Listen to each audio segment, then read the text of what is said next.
दोस्तों, आपके जीवन में कुछ ऐसा होने वाला है जो अब तक आपने अनुभव नहीं किया हो और ना कभी सोचा हो। आज परमेश्वर मेरे मुंह के द्वारा, इस प्रॉफिट के मुंह के द्वारा आपको बताना चाहता है। अरे परमेश्वर ने मुझे सेवक चुना है, मुझे एक नबी बनाया परमेश्वर ने, तो वो तुमको भी चुनेगा। इस प्रार्थना के सुनने के बाद आज तुम सेम नहीं बचोगे। इन बातों को सुनने के बाद तुम्हारे घर में बड़ा बदलाव आएगा, बड़ी चेंजिंग आएगी, तुम्हारे घर में बड़ी सामर्थ काम करेगी, चमत्कार होगा। इन बातों को पूरा सुनिएगा और देखिए और अपनी फैमिली को शेयर करें। प्रभु यीशु आपको ब्लेस करें।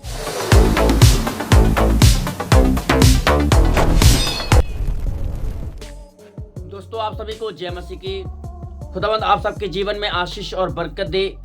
आज इस प्रार्थना के दौरान आप लोगों के जीवन में काम होंगे। दोस्तों, आज से हमारे चैनल को सब्सक्राइब करके रख लीजिएगा।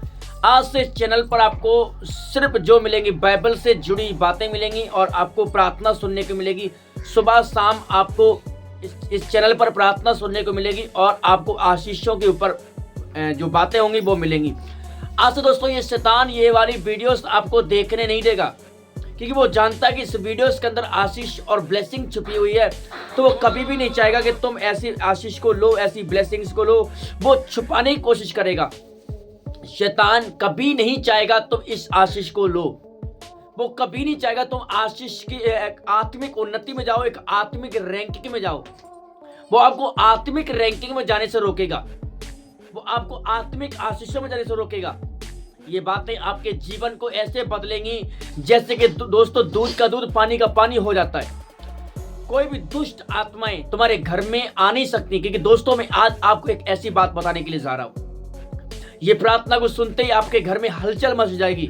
झगड़े हो रहे हैं, लड़ाइयां हो रही हैं, प्रॉब्लम क्रिएट हो रही हैं। मैं कह रहा हूं एक आग उतरेगी यीशु मसीह के नाम में। परमेश्वर की एक ऐसी सामर्थ उतरेगी अभी जो आपके घर में शांति को लेकर के आएगी। प्रार्थना सुनने वालों के जीवन में बदलाव आएगा। बिजली के झटके लगे। वो बिजली के झटके कौन से? आत्मिक बिजली के झटके। दोस्तों, यहाँ पे एक बाइबल का एक उदाहरण मैं आपको देने के लिए जा रहा हूं।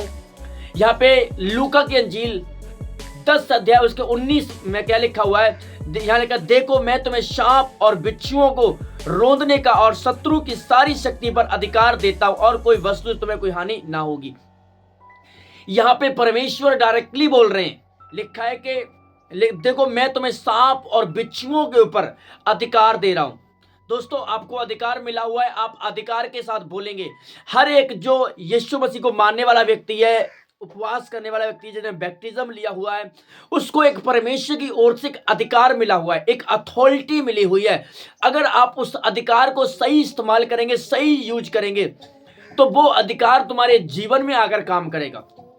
दोस्तों, अगर आप किसी चीज की बात करें, मोदी साहब को एक अधिकार मिला हुआ है, योगी जी को एक अधिकार मिला हुआ है। अगर कोई भी कैसा भी कोई व्यक्ति है, उसको एक अधिकार, अगर कोई लीडर अगर इसमें है दुनिया के अंदर, उसको एक अधिकार मिला हुआ है। वो एक संसारिक अधिकार है। दोस्तों, उसको अधिकार है, लॉकडाउन का अधिकार है, अगर कुछ करना होना है, हर चीज का। अगर वो एक फोन कर दे, लॉकडाउन हो जाए, हो गया लॉकडाउन। वो अथॉरिटी उसके पास है, वो अधिकार उसके पास है। वैसे ही जो यीशु मसीह को मानते हैं, जो मसीह में बैप्टिज्म लिए हुए हैं, जो उसको सच्चे दिल से प्यार करते हैं, उनके ऊपर ये जो बाइबल में लूका की अंजील 10 अध्याय उसके 19 पद में लिखा है, मैं उनको अधिकार देता हूं। मैं तुम्हें अधिकार देता हूं, तुम सांप और बिच्छुओं को रौंदो, शत्रु की सारी सामर्थ पर मैंने तुम्हें अधिकार दे दिया है। प्राणनाशक वस्तु अगर तुम खा लोगे या फिर पी लोगे, उससे तुम्हारी कोई हानि नहीं होगी। अगर कोई प्राणनाशक वस्तु है, अगर तुमने धोखे में भी खा ली है, उससे तुम्हारी कोई हानि नहीं होने वाली है, क्योंकि ये बाइबल कहती है, लूका में लिखा हुआ है। यहाँ पे क्या लिखा हुआ है? देखो मैं तुम्हें सांप और बिच्छुओं को रोदने का और शैतान की सारी शत्रु की सारी सामर्थ पर अधिकार देता हूं। आपको अधिकार दिया हुआ रोंदने का, आपको शैतान को मारने का, रोंदने का, उसको हटाने का आपको अधिकार मिला है। पर आज दोस्तों, आज लोग क्या करते हैं? जो अधिकार जो उसे मिला, जो अथॉरिटी उसे मिली है, वो कहां से मिली है? स्वर्गीय परमेश्वर की ओर से। पर जो अथॉरिटी उसे दी गई है, उस अथॉरिटी का लोग फायदा सही तरीके से नहीं उठाते हैं, उस अधिकार का फायदा नहीं उठा पाते हैं। उस अधिकार को लोग दूसरे कामों में लगा रहे हैं, गाली देने में, गंदे गंदे काम करने में, व्यभिचार करने में, पाप करने में, अधर्म करने में। जो बातें परमेश्वर के सामने पाप, जो पापी ठहराती हैं, रॉन्ग हैं, वो काम आज लोग कर रहे हैं। पर परमेश्वर का आत्मा यही आपको आज मेरे अंदर से होकर के आपको यही बता रहा है, अपने अधिकार को समझे। एक पास्टर को अधिकार दिया गया, एक बिलीवर को अधिकार दिया, एक भाई और एक बहन को अधिकार दिया गया है। आज भाई बहन अपने अधिकार को समझते नहीं है, अपने अधिकार को गलत इस्तेमाल करते हैं। आज अपने अधिकार को समझना, जो अधिकार आपको मिला, जो अथॉरिटी आपको मिली है, अगर आपने उसको जान लिया है, अगर आपने बैप्टिज्म ले लिया मसीह में, तो आपकी प्रेयर बहुत इंपॉर्टेंट है। मतलब शैतान कभी नहीं चाहेगा तुम बाइबल पढ़ो, तुम प्रार्थना करो, वो कभी नहीं चाहेगा। उसका उद्देश्य, उसका काम यही है कि तुमको प्रेयर से रोकना है, तुम्हें पाप में ले जाना है, तुम्हें अधर्म में ले जाना है, तुम्हारे मुंह से गंदी गंदी बातें निकलवानी है, तुम्हारी फैमिली में फूट डलवानी है मुझे। चाहे वो फूट दूसरों के द्वारा हो, आपके दोस्तों के द्वारा हो, आपके लोगों के द्वारा हो, वो किसी ना किसी के द्वारा आपके घर में शांति भंग करेगा। लोगों को काम चढ़ाना है और लोग उसके चढ़ाई में आ जाते हैं। पर ऐसे ही क्या होता है, जो फैमिली की जो शांति होती है वो शांति भंग हो जाती है। और शैतान का उद्देश्य यही है कि मैरिज लाइफ को कभी सक्सेसफुल नहीं होने देना। अगर इनमें फूट पड़ी रहेगी, इनमें झगड़े होते रहेंगे, इनमें दिक्कत रहेगी, मुठभेड़ रहेगी, ये कभी एक नहीं हो पाएंगे और इनकी प्रार्थना एक नहीं हो पाएगी। अगर ये जो कुछ काम करेंगे उसमें झगड़े होंगे, जब प्रार्थना करने जाएंगे झगड़े होंगे, बाइबल रीड करेंगे झगड़े होंगे, उपवास करेंगे झगड़े होंगे। इसलिए मैं इनकी फैमिली की शांति भंग कर दे रहा हूं पूरी तरह से। पर दोस्तों बुद्धिमान जो लोग जो समझते हैं, बुद्धिमान है वो समझ लाते हैं। जो निर्बुद्धि हैं वो कभी इन चीजों को नहीं समझेंगे कि दूसरा व्यक्ति अगर हमारे परिवार में कोई टांग अड़ा रहा है, वो फूट डालने की कोशिश कर रहा है। ये चीज याद रखना, अगर कोई व्यक्ति तुम्हारी फैमिली में फूट डाल रहा है, इधर की बात इधर कर रहा है, इधर कर रहा है, तो समझ लेना कि आपके घर में फूट डालना शुरू हो चुकी है। लोग चाहते हैं कि इनमें झगड़े हों, इनमें लड़ाइयां हों, इनके घर की शांति भंग हो जाए, इसलिए दूसरे आपके काम में टांग अड़ाएंगे आकर के। हालेलुया।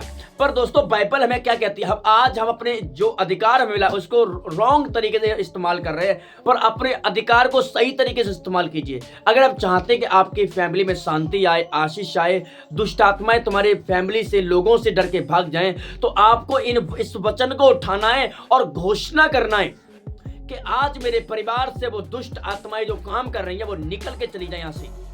पर नहीं दोस्तों, गलत उपयोग, गलत काम चल रहे हैं, गलत चीजें चल रही हैं। जो चीजें परमेश्वर नहीं चाहता है आज वही लोग काम कर रहे हैं। वो क्या काम कर रहे हैं दोस्तों?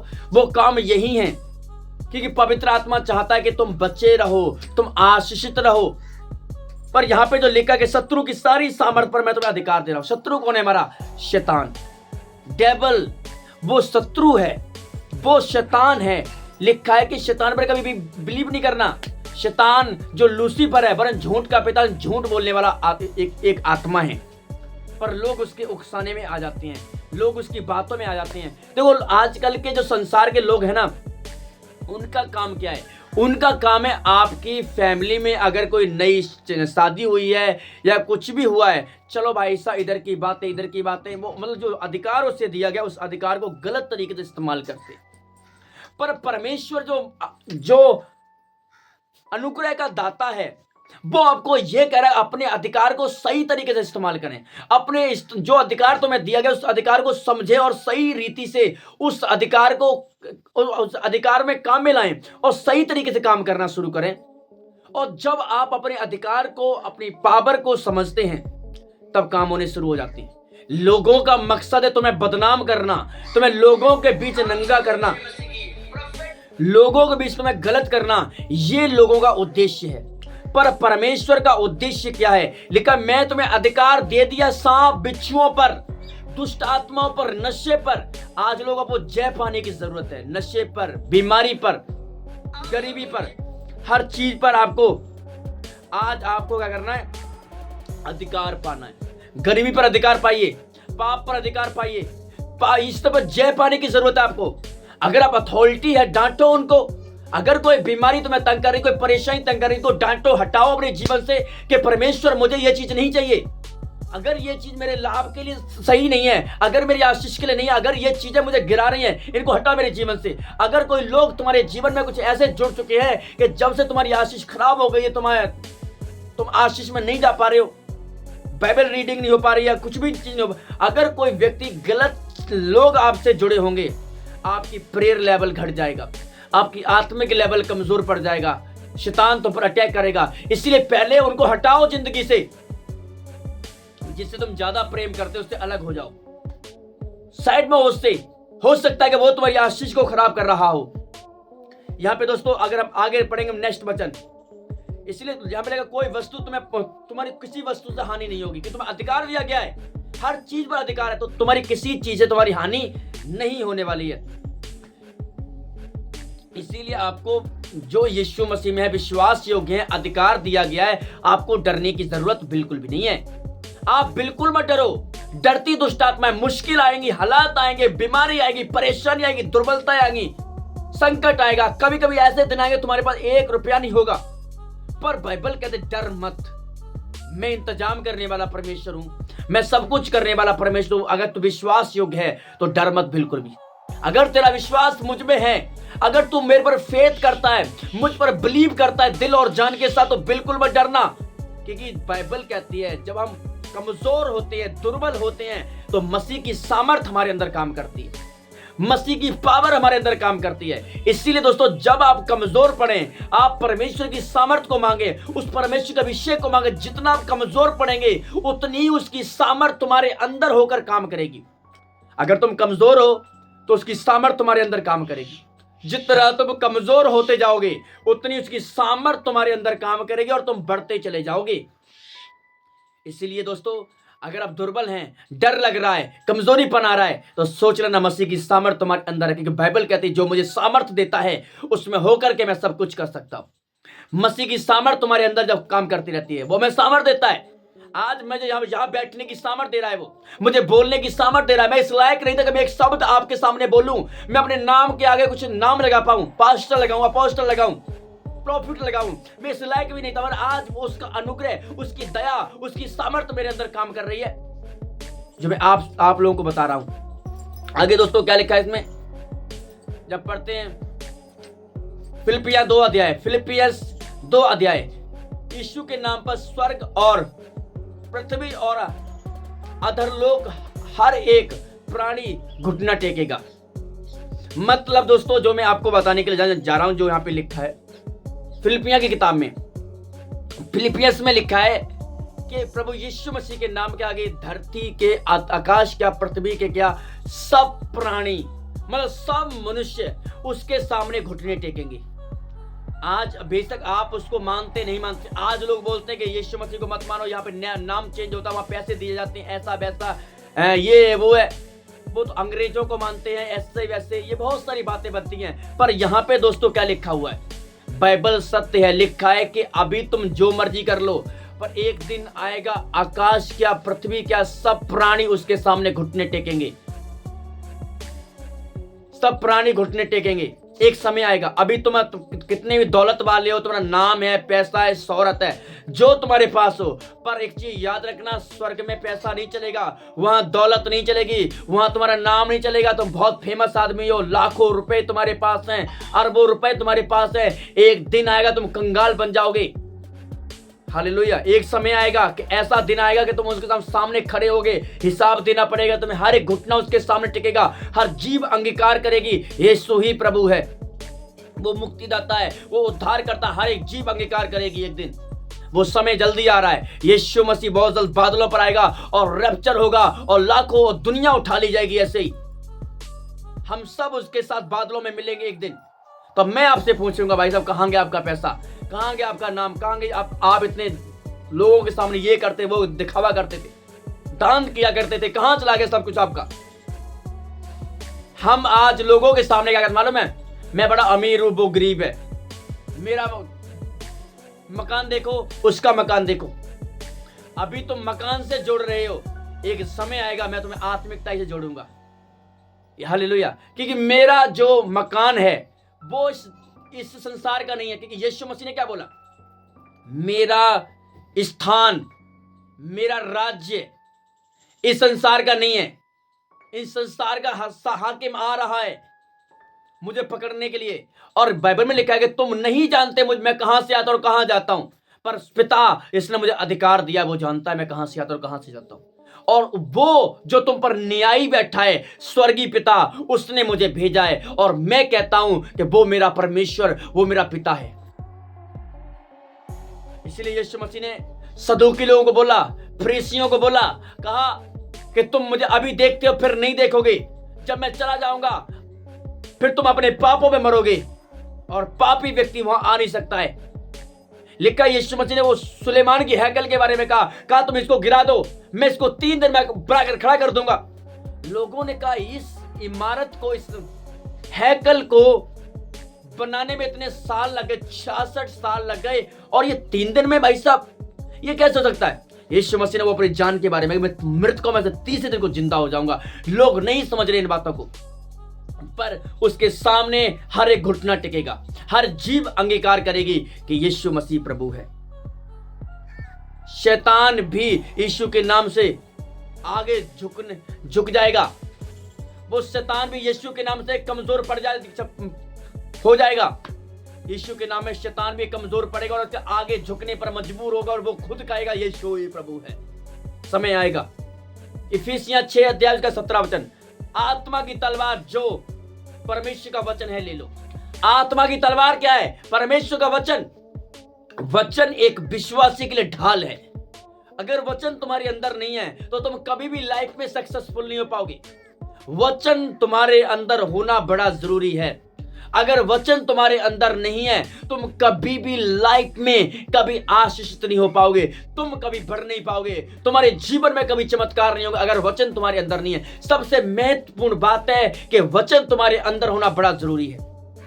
वचन तुम्हारे अंदर होना ही चाहिए, अनवश्य 100% वचन होना चाहिए। लिखा वचन हमें शुद्ध करता है, पवित्र करता है।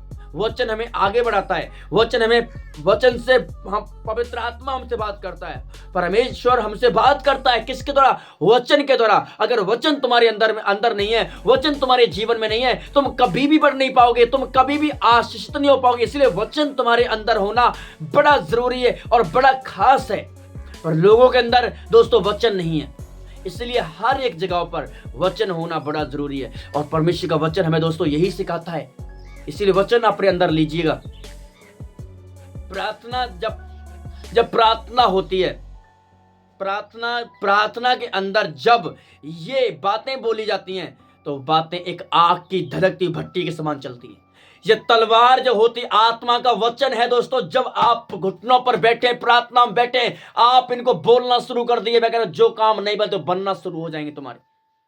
100% गारंटी लिख करके दे रहा हूं आपको, स्टंप लगा के दूंगा, साइन करके दूंगा उस चीज के ऊपर, साइन कर दूंगा उस चीज के ऊपर। अगर नहीं हो तो मैं घमंड करता हूं इस चीज के ऊपर क्योंकि परमेश्वर जीवित है। हालेलुया।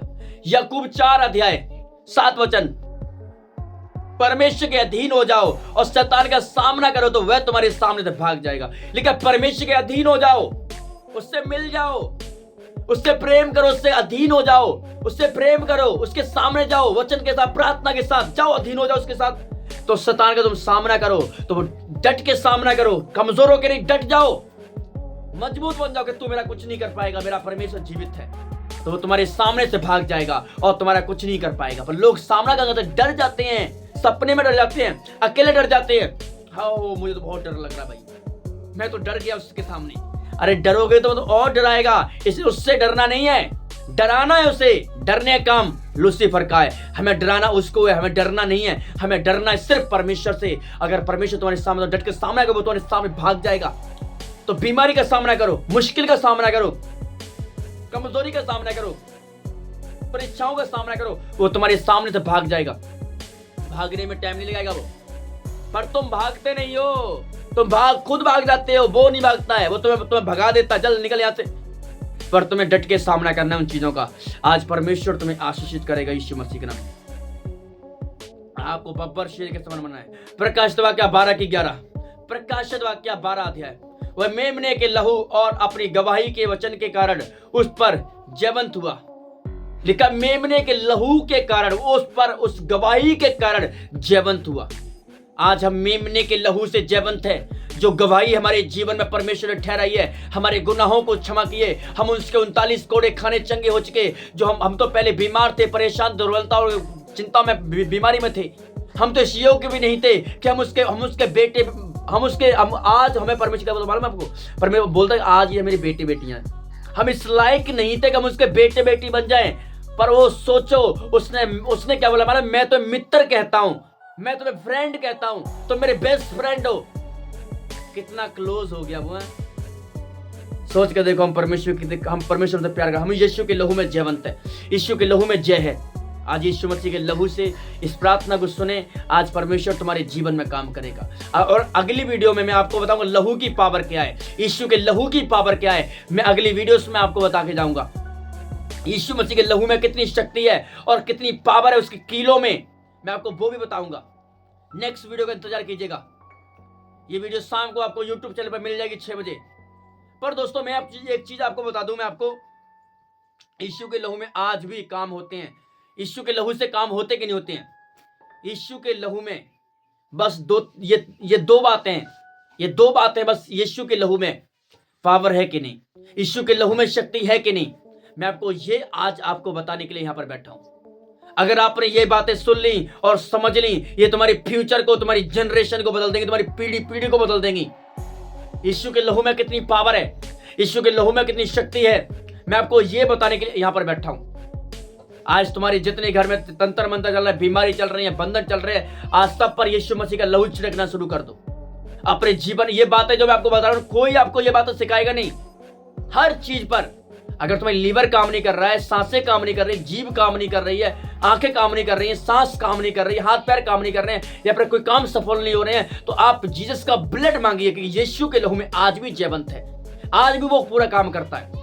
इसलिए हमें प्रभु यीशु मसीह के लहू को अपने जीवन में मांगना है और यीशु मसीह के लहू में काम होते हैं। जो आगे दोस्तों जो पढ़ते हैं, पहला यूहन्ना की किताब, पहला यूहन्ना में लिखा हुआ है, परमेश्वर के पुत्र इसीलिए प्रकट हुए कि शैतान के कामों को नाश करें। परमेश्वर का पुत्र, जो परमेश्वर का पुत्र है, इसलिए प्रकट हुआ कि शैतान का काम नाश हो, शैतान को नाश कर पाए। वो परमेश्वर का पुत्र कौन है? प्रभु यीशु मसीह। इसीलिए प्रकट हुआ कि शैतान के कामों को नाश करे। शैतान के काम क्या है? पाप, व्यभिचार, जादू टोने, तंत्र मंत्र, झूठ, नफरत, ईर्ष्या, मूर्ति पूजा, ये सब शैतान के काम है। ये सब जो लाइफ में वो अटैक करता है, वो इसलिए करता है कि ये गुमराह हो जाए, भटक जाए। और खुदावंद ने, प्रभु यीशु मसीह ने, जो जीवित परमेश्वर है, आकाश से उतर के, स्वर्ग से उतर के उसके कामों को नाश कर दिया। आज दोस्तों हमें प्रभु यीशु मसीह पर विश्वास करना है। सर्वशक्तिमान प्रभु यीशु मसीह, मैं प्रार्थना करता हूं मेरे प्रभु, आज जितने लोग मुझे देख रहे हैं, सुन रहे हैं मेरे परमेश्वर, इस वचन के द्वारा, इन बातों के द्वारा परमेश्वर, इनके घरों में बड़ी शांति आ जाए, इन घरों में बड़े अनुग्रह आ जाए प्रभु जी। सारे बंधन टूट जाए मेरे परमेश्वर, सारी बीमारी खत्म हो जाए मेरे परमेश्वर, बड़ा चमत्कार होने पाए, बड़ा मस्सा काम करे, बड़ा अनुग्रह काम करे प्रभु। सारे बंधन टूट जाए प्रभु जी, सारे श्राप टूट जाए मेरे प्रभु जी, कर्जे चले जाएं, बीमारी चली जाए, समस्याएं चली जाए, टेंशन खत्म हो जाए, डिप्रेशन खत्म हो जाए प्रभु। बड़ा चमत्कार हो, बड़ा मिरेकल, बड़ा मिरेकल, बड़ा मिरेकल, बड़ा मिरेकल, बड़ा मिरेकल यीशु मसीह के नाम में बड़ा चमत्कार होने पाए। यीशु के नाम बड़ा चमत्कार, बड़ा चमत्कार, बड़ा चमत्कार, बड़ा चमत्कार यीशु मसीह के जिंदा नाम में। प्रभु यीशु मसीह इनको छू और ब्लेस कर। आमीन।